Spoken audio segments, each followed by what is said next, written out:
नमस्कार दोस्तों, आपका फिर से स्वागत है अपने चैनल माई जंगल डायरी में। प्रसाद है माता रानी के लिए भेंट मंदिर के जस्ट बगल में। जितनी बड़ी दी होनी छोटी दी है।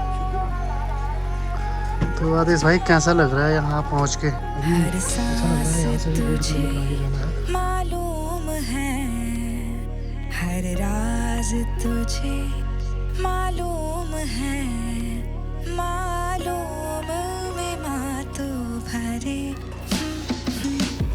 मिश्री से बोल है तेरे, तेरी हंसी से खेले सवेरे, मासूम में मातो भरे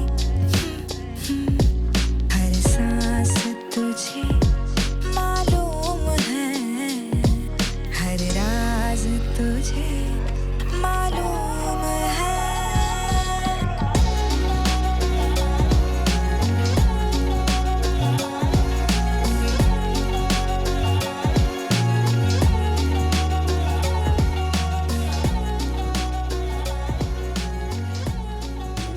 माता अनसुया की तपस्थली है।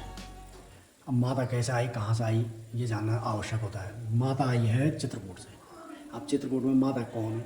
माता ऋषि कर्दम की पुत्री है। और ऋषि कर्दम जो है ब्रह्मा जी के मानस पुत्र हैं। ठीक, ब्रह्मा जी जब सृष्टि बनाई तो ये ऋषि जो हैं उनके मानस पुत्र हैं। उसमें नारद हैं, वशिष्ठ हैं, गौतम है, आपके कर्दम है, ऋषि अत्रि हैं। ये सब ब्रह्मा जी के मानस पुत्र हैं। अब ऋषि कर्दम के यानी चित्रकूट जो MP जहाँ पड़ता है, वहाँ ऋषि कर्दम का क्षेत्र है। वहाँ पे माता उनकी पुत्री है, ऋषि कन्या। और ऋषि अत्रि जो है माता के पति है। ये क्या है, ये भी उनके किसी समारोह में शामिल हुए थे। मतलब समारोह क्या था, वहाँ कोई अनुष्ठान यज्ञ आदि हो रहा था ऋषि कर्दम के यहाँ। तो वहाँ ऋषि अत्रि भी गए थे, सभी देवता लोग गए थे, बड़े बड़े ऋषि गए थे, वहाँ सभी लोग वहाँ गए थे। तो वहाँ ऋषि अत्रि का माता जी से मैत्री हो जाती। मतलब वहाँ पे सब लोग ये प्रस्ताव रख देते हैं कि माता का जो है अनसुया जो है ऋषि अत्रि से अगर इनका विवाह करा दिया जाता तो उत्तम रहेगा। तो जब ये प्रस्ताव ऋषि कर्दम को मिला तो उन्होंने कहा चलो ठीक है, जब सब लोग ये चाहते हैं तो ठीक है। फिर उनका विवाह संपन्न कराया जाता है ऋषि अत्रि के साथ। ऋषि अत्रि ये कहते हैं कि मुझे हिमालय में तपस्या के लिए जाना है। ठीक, वो चले आते हैं तपस्या के लिए हिमालय। माता कहती है मैं भी चलूँगी। ऋषि अत्रि तो कहते हैं कि आप रहने दो, मेरे को तो बिहार में जंगल में तपस्या करनी है, तो आप रहने दो। उन्होंने कहा नहीं, जहाँ पति है वहाँ पत्नी होनी चाहिए, और बिना पति के पत्नी का कोई अस्तित्व नहीं है। इसलिए पत्नी का स्थान पति के साथ है, और मैं वहीं आऊँगी जहाँ आप होंगे। तो उन्होंने कहा चलो। जब नहीं माने तो फिर आगे यहाँ आए हिमालय की, यानी ये बद्रिका आश्रम क्षेत्र है सारा। बद्रिका वन कहते हैं, बद्रिका आश्रम कहते हैं।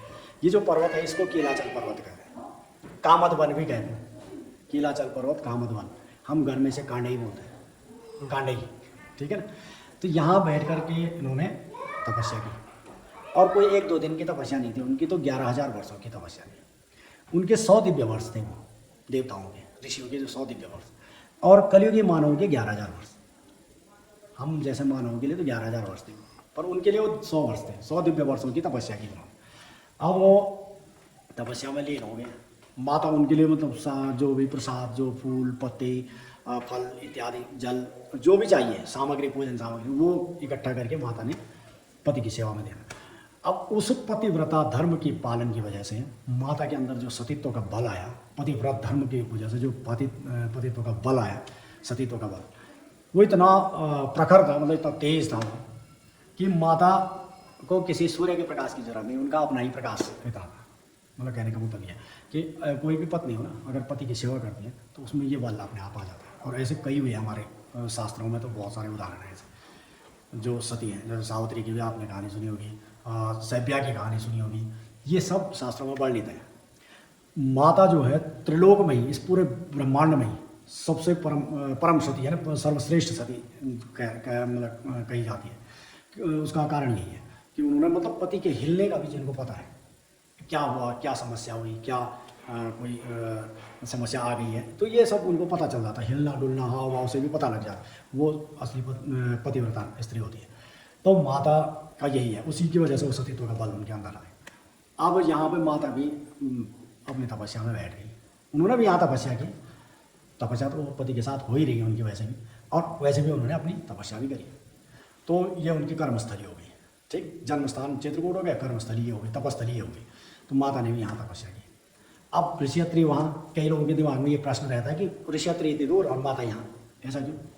दूर नहीं है ये दूर हम कलयुगी मानवों के लिए है, हम अज्ञानियों के लिए है। वो क्या है, वो तो सीधे वार्तालाप करते हैं, उनके लिए तो सेकंड का काम है, पल में वहाँ पल में यहाँ।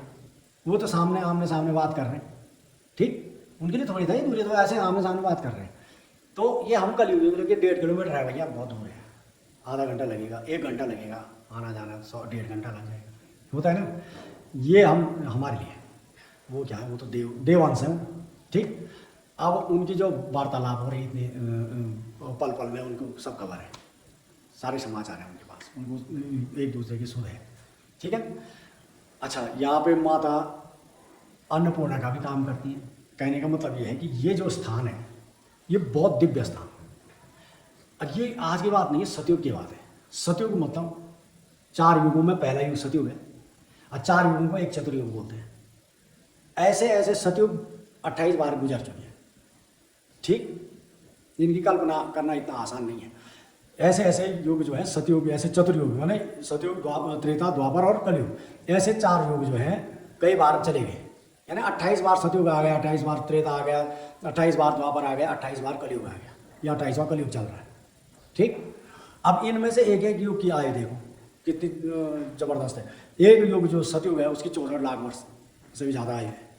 दूसरे तो आपके त्रेता की 32 लाख समथिंग वर्षों की उसकी आयु है। फिर उसके बाद आपका आता है द्वापर, जिसकी 16 लाख कुछ हज़ार वर्षों की आयु है। उसके बाद कलयुग आता है जिसकी 4,27,000 वर्षों की आयु है, ठीक। ये सारे को कैलकुलेट अगर आप करोगे, पूरी गणना करोगे, तो ये 1.5 लाख से 1.5 करोड़ से ऊपर ये वर्ष पहुंच जाते हैं। ऐसे ऐसे को 28 बार आप गुणा करेंगे, इतने युग बीत गए माता को आए हुए। माता दूसरे तीसरे सतयुग में यहाँ आ गई, दूसरे सतयुग की बात है। माता जब यहाँ आ गई तो आप लगाओ कितने करोड़ों वर्षों पहले की। यानी हमारी जो सनातन संस्कृति है कितनी पुरानी है, नहीं समझ रहे, बहुत पुराना हिसाब किताब है हमारा ऐसे नहीं है, हमारी जड़ें बहुत गहरी है, ठीक है ना। तो उस समय, उस युग में माता ने यहाँ तपस्या की। तो उस समय ये स्थान की भौगोलिक जो कंडीशन रही होगी वो कितनी दिव्य रही होगी। जब आज भी इतना रमणीक और इतना मनोहारी लगता है ये, तो उस समय कैसा रहा होगा।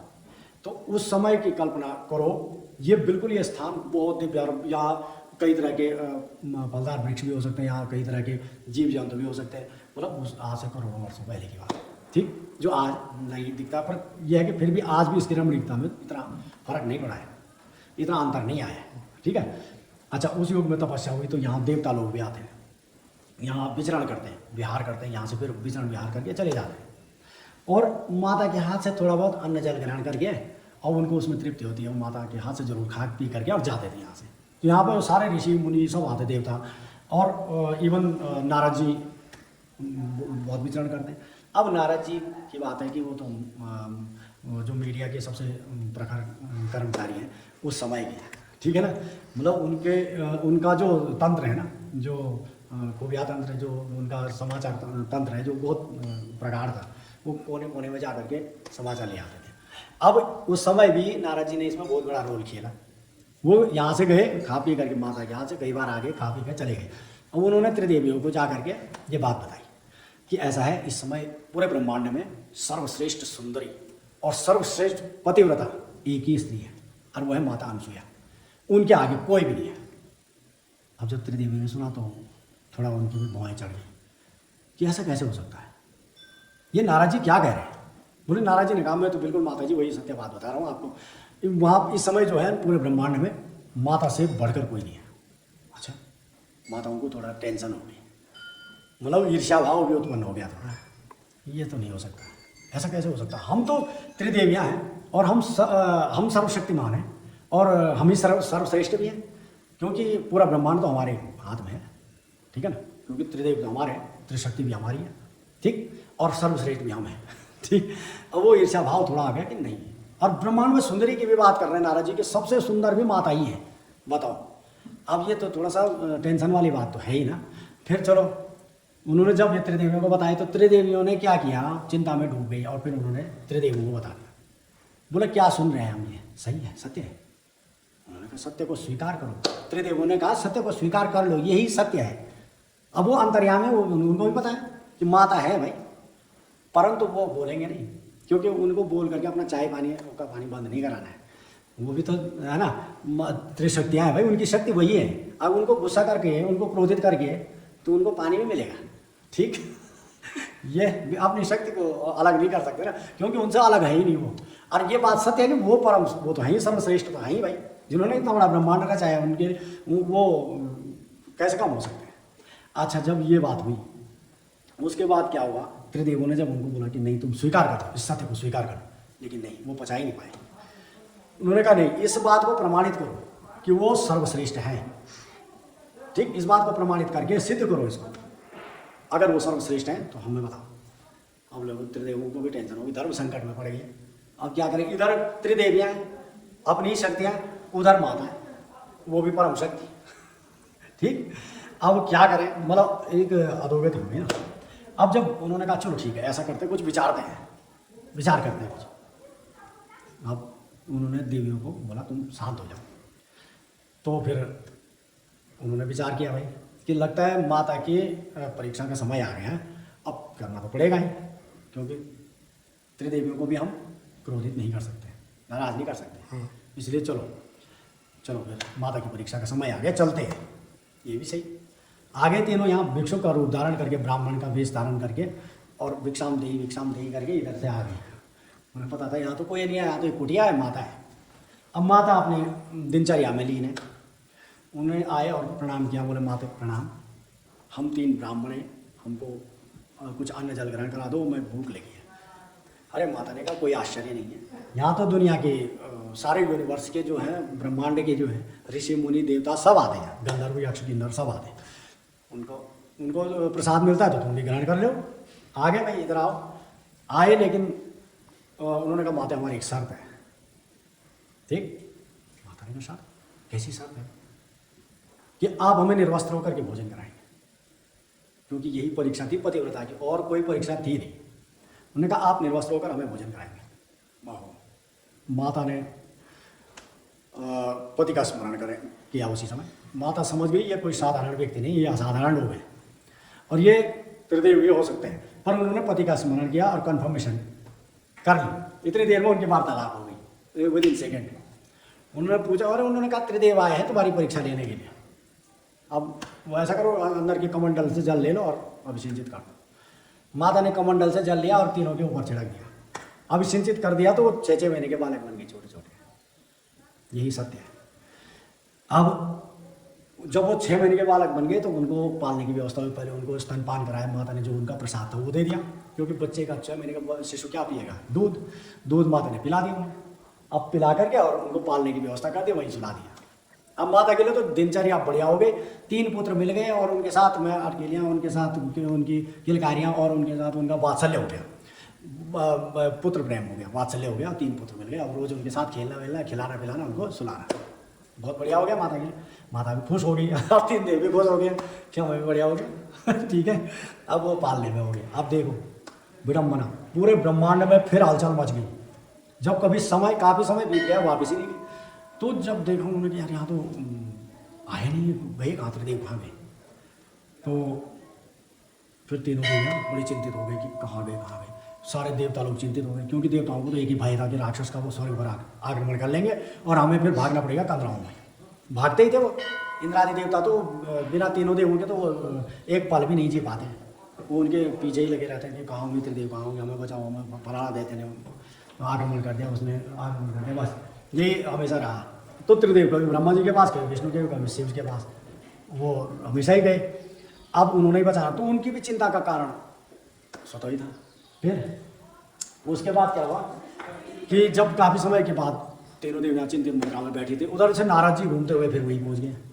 नारद जी ने कहा क्या बात माता, आप बहुत चिंतित मुद्रा में लग रही। तो उन्होंने कहा कि नारद इस चिंता का कारण तुम और फिर पूछते भी हो। मैंने कहा माता क्षमा करना, मेरे से कौन सा अपराध हुआ है, कौन सी भूल हो गई मुझसे। बोले तुम्हारी ये सबसे बड़ी भूल है, तुमने यहाँ आकर के ऐसे ऐसे समाचार लेके आते हो, आज तक हमारे त्रिदेव वापस नहीं आए। कहाँ गए बताओ?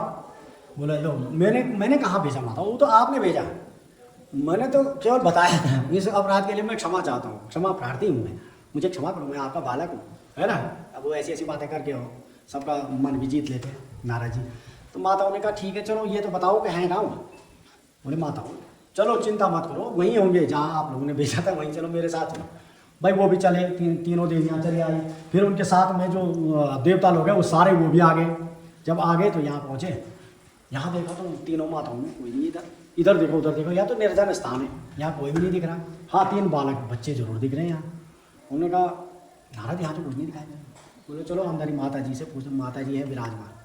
माता जी को प्रणाम किया, माता ने देखा वो तीनों देवियाँ आ रही, ठीक। अब माता भी आनंद ले रही, अब परीक्षा उल्टी उनकी होने वाली है, उन्हीं की हो गई उल्टी।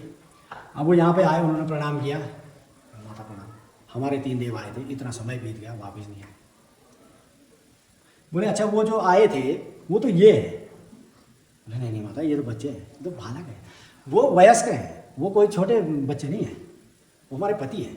बोले हाँ तुम्हारे ही पति है, ये पहचानो और ले जाओ इनको, ये तुम्हारे पति हैं ये जो। बोले अच्छा। उन्होंने कहा ऐसा असंभव कैसे हो सकता? बोला कुछ भी असंभव नहीं है, सब संभव है। बोला नहीं माता आप हमारे साथ डिठौली मत कीजिए, उपवास न कीजिए, हमारा बता दीजिए। माता ने कहा इतनी भी जल्दी क्या आया नहीं, है ना। तो माता भी उनका आनंद दे रही, मनी मन माता भी मुस्कुरा रही, देखो कैसे हाल हो गए इन तीनों देवियों के, हैं ये तो ब्रह्मांड के स्वामी नहीं है, आज ठीक हो गया मेरे पास आ गए। माता तो इसलिए खुश है कि मैंने ब्रह्मांड की तीनों सुंदरियाँ यहाँ आ गई यार, तीनों देवियाँ यहाँ आ गई, तीनों परम शक्तियाँ यहाँ आ गई यार। बताओ है ना, उनके लिए तो वो बहुत बड़ी बात है उनके लिए, हमारे लिए तो ऐसे कल्पना भी नहीं है, ठीक। अब वो बोला माता अगर ये वही है तो इनको इनके मूल रूप में ले आओ। इतनी भी जल्दी क्या है, इनको पहचानो ले जाओ ना इनको, ये तुम्हारे ही तो पति है ये। अब उन्होंने तीनों को देखा तो तीनों तो गोल मोटोल एक जैसे ही। अब इनको कैसे मतलब कौन किसका पति है ये भी नहीं मालूम। अब अगर देखो कैसे उल्टी परीक्षा हो रही है कि अगर वो किसी एक को हाथ लगाते हैं तो उनका पतिव्रता धर्म खत्म, जो पतिव्रता धर्म था उनका वो नष्ट। क्योंकि अगर गलती से ब्रह्माणी ने विष्णु भगवान को हाथ लगा दिया, लक्ष्मी ने ब्रह्मा जी को हाथ लगा दिया, तो मुश्किल नहीं खड़ी हो जाएगी। ये तो बड़ी किंग कर्तव्य विमूढ़ की अवस्था हो गई, क्या करें क्या ना करें। उन्होंने फिर माता को प्रणाम किया, स्तुति गान किया। उन्होंने माता बहुत विनती कर दी, माता कृपा करके इनको इनके मूल रूप पर ले आओ, हमसे भूल हो गई शायद, हमने कुछ मतलब अपराध कर दिया है। माता ने चलो काफ़ी देर के बाद माता ने कहा अब ज़्यादा ही भावुक हो गई है ना।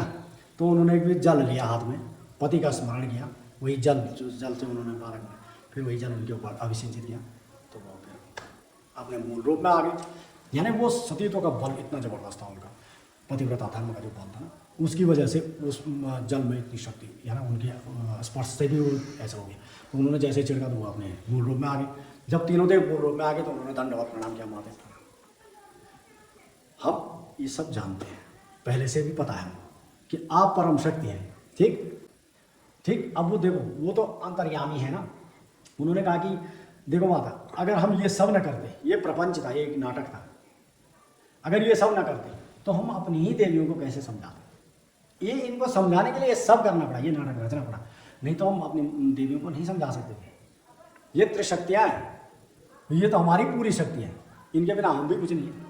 तो इसलिए इनको हम क्रोधित नहीं कर सकते थे, तब ये हमें रचना पड़ा। इसके लिए भी हम क्षमा चाहते हैं। पर अब हम पुत्र तो हम पहले से भी हैं, आज भी हैं और आगे भी रहेंगे। पर अब पुत्र धर्म का जो कर्तव्य है हमारा, उसका निर्वहन करने दीजिए। अब आप कोई वरदान लीजिए। अरे माता ने कहा मेरे पास सब कुछ है, क्या कमी है मेरे पास? कुछ भी, सब चीज़ सब है मेरे पास।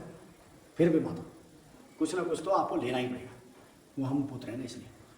तो माता ने कहा ठीक है तुम्हारी ये इच्छा है तो तुम मेरे तीनों एक शक्ति बन करके मेरे पुत्र बन जाओ, मेरे गर्भ से उत्पन्न हो जाओ। तब जो ये दत्तात्रेय जी हैं इनका जन्म होता है। दत्तात्रेय जी मतलब ब्रह्मा विष्णु महेश तीनों भी, कोई एक ही मानता, कोई इनको अलग अलग मानता है, वैसे वो तीनों एक ही शक्ति है। वैसे स्वयं जो भगवान विष्णु हैं वो दत्तात्रेय का रूप बने, है ना। दत्तात्रेय उनका अंश अवतार है। और दूसरे नंबर पे जो ब्रह्मा जी से, पहले ब्रह्मा जी हुए, ब्रह्मा जी से चंद्रमा की उत्पत्ति है। चंद्रमा जो चमकते हैं करोड़ों वर्ष पहले की बात है, कोई आज की बात नहीं है, ठीक है। तो वो चंद्रमा जो है माता के पुत्र है, वो ब्रह्मा जी के अंश अवतार है। दूसरे में स्वयं विष्णु भगवान दत्तात्रेय का रूप बने, और तीसरे जो शिव हैं, शिव के जो रूप है वो दुर्वासा जी है। दुर्वासा ऋषि दुर्वासा जो है, जो आपने सुना भी होगा, वो माता के पुत्र है। तो बस ये शक्ति माता को मिली, और इससे वो त्रिशक्ति जो है एक शक्ति भी है और वो अलग अलग भी है, ऐसा कुछ नहीं है ना। वो तो स्वयं उनके विराट स्वरूप है, वो तो कई रूप है उनके, जिनके विवाह के कई समय बीत जाने पर भी पुत्र संतति प्राप्त नहीं होती है, पुत्री नहीं प्राप्त होती है, तो उनको क्या है, माता के दर्शन मात्र से भी और माता के शरण में जो एक बार आता है, उनको निश्चित रूप से फल मिलता है। और इसके हमारे पास लाखों उदाहरण है, लाखों, एक दो भी संख्या में असंख्य उदाहरण है। और ये है माता की शक्ति, ये परम शक्ति है। दत्तात्रेय जयंती है ना, वो जो मार्गशीर्ष महीने की पूर्णमासी आती है, हर साल जो मार्गशीर्ष की पूर्णमासी आती है, उस पूर्णमासी को वो मेला लगता है एक दिन का। उसमें 5-6 डोलियाँ आती हैं, पहले 5 थे अब 6 हो गई, 6 डोलियाँ आती हैं। और उसमें वो रथ डोलियाँ होती हैं, वो नीचे मंडल से आती हैं, अलग अलग गाँवों से। एक मंडल खल्ला, कोटेश्वर, बैरागना, वो उधर बड़द्वारा, देवलधार, सगर, यहाँ से कठूर से, ये जगह है, इन गाँवों से वो डोलियाँ यहाँ आती हैं एक दिन के लिए, इनका जन्मदिन मनाने के लिए। वो भव्य मेला आसनी बहुत युगों से चलता है, उन्हीं की महत्ता है वो उस मेले का जो है ना, वो सिर्फ इनका बर्थडे मनाया जाता है। वो सभी डोलियाँ खुश होकर के आती हैं और बर्थडे सेलिब्रेट करके दूसरे दिन चले जाते हैं। बस ये उनका सेलिब्रेशन है, जैसा हम लोग करते हैं उत्सव, वैसे उत्सव उनका है, और वो हमारे लिए धार्मिक उत्सव है। और यही माता की शक्ति है। यहाँ पे आपके इर्द गिर्द आसपास जो आप कई उदाहरण देखेंगे, आपको भी पता होगा। और ना हो तो किसी को अगर भेजना हो, भेज के आप देख सकते हैं। चमत्कार, माता का चमत्कार। हीरों से सजी